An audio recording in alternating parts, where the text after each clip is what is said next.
Hey guys, what's up? Callie Durbro here from Durbro Performance Training. So back with another video for our Thursday Ask a Trainer segment. So this question is kind of one that we've gotten a few times in kind of a few various ways. So I just wanted to give a few really solid, simple bullet points about this one. So the question is, how can I get results, or how can I keep getting results, or how can I get through a plateau? So it's kind of questions that we've gotten that are, like I said, similar. So the biggest thing, the first thing you have to do if you want to get a result, continue results, or bust through a plateau is you have to figure out what that result is that you want. So it sounds simple, but so many times people think they want one thing because they see it in a magazine, or they want to be a certain percentage body fat, but they don't really know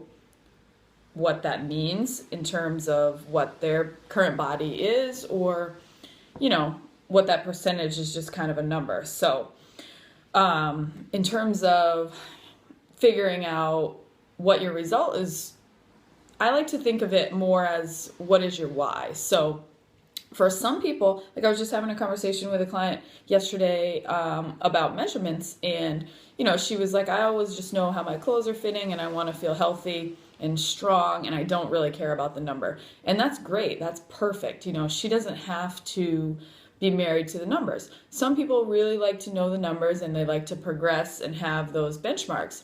Totally fine. So this is not right or wrong, which way you like it, but what we're trying to figure out is, what is your why? So I'll give you an example, because your why may change. So for me, my why changed a lot in the last 6 to 8 months. So I was focused on a body fat percentage number, like probably last year, and then I want to focus on getting a lot stronger, because I lost some body fat, but I also lost some strength. So my why changed there.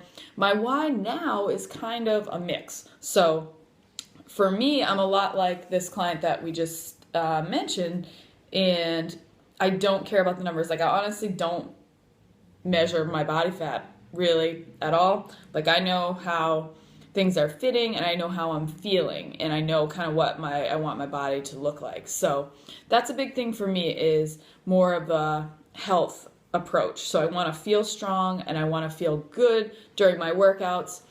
I've got some tendonitis in my elbows. I'm trying to make sure I don't beat up my elbows, so I'm doing a lot of different stuff, a lot of mixed up pulling movements. I was just saying to somebody the other day, I can't do a lot of just straight rows or straight chin-ups. I have to change the grips so that I can still work it and not be in pain. So one of my whys is to not be in pain with my elbows and my back, so kind of treating that. So it's just kind of an overall health approach. That's my why. Is like, I just want to feel good. I want to feel strong. I want to have energy. So, you got to figure out your why. Kind of went on a little bit of a tangent on that, but it's important. You got to figure it out. Then the next step is you have to figure out how to stay accountable.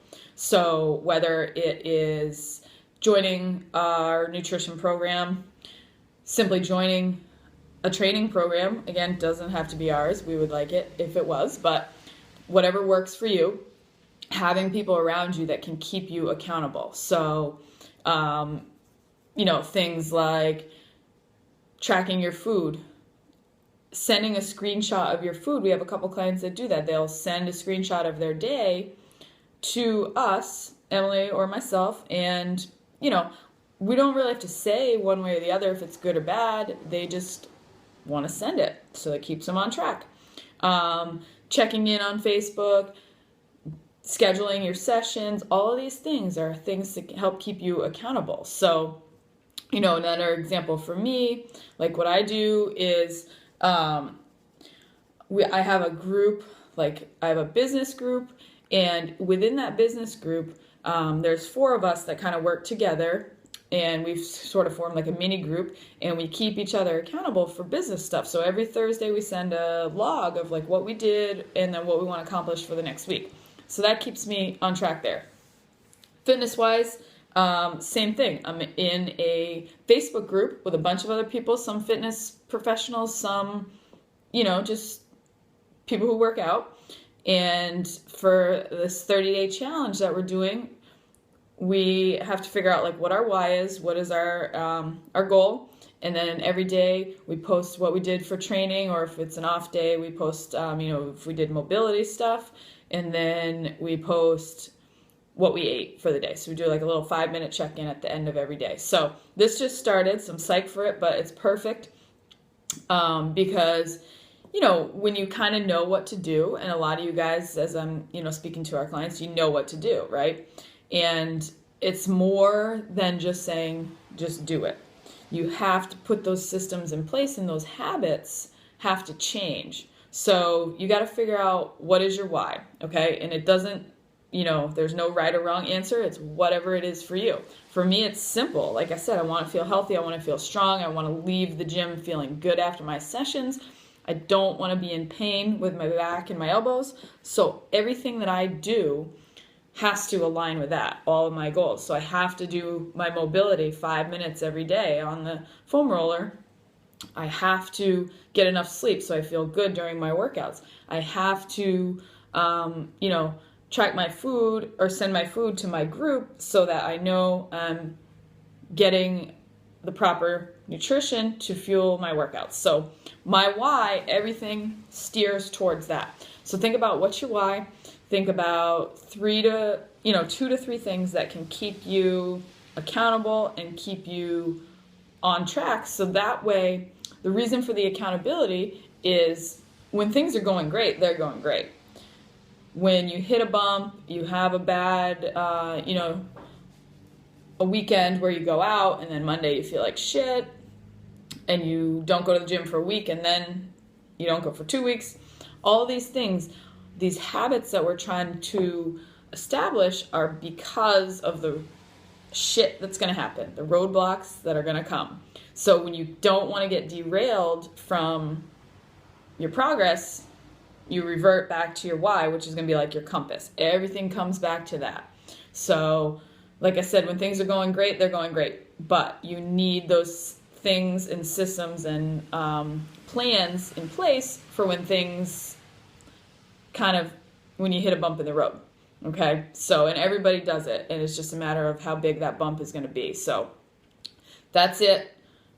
Went off on a little bit of a tangent, but it's important to know and give you guys some examples of figuring out your why and figuring out your accountability strategies. So take some of this, work on it, think about it, and if you have any comments or any questions, just post below this video and we will be answering them. And as always, if you have any questions for the Ask a Trainer segment, just leave a comment here, send an email, and we'll get on to the next week's question. All right?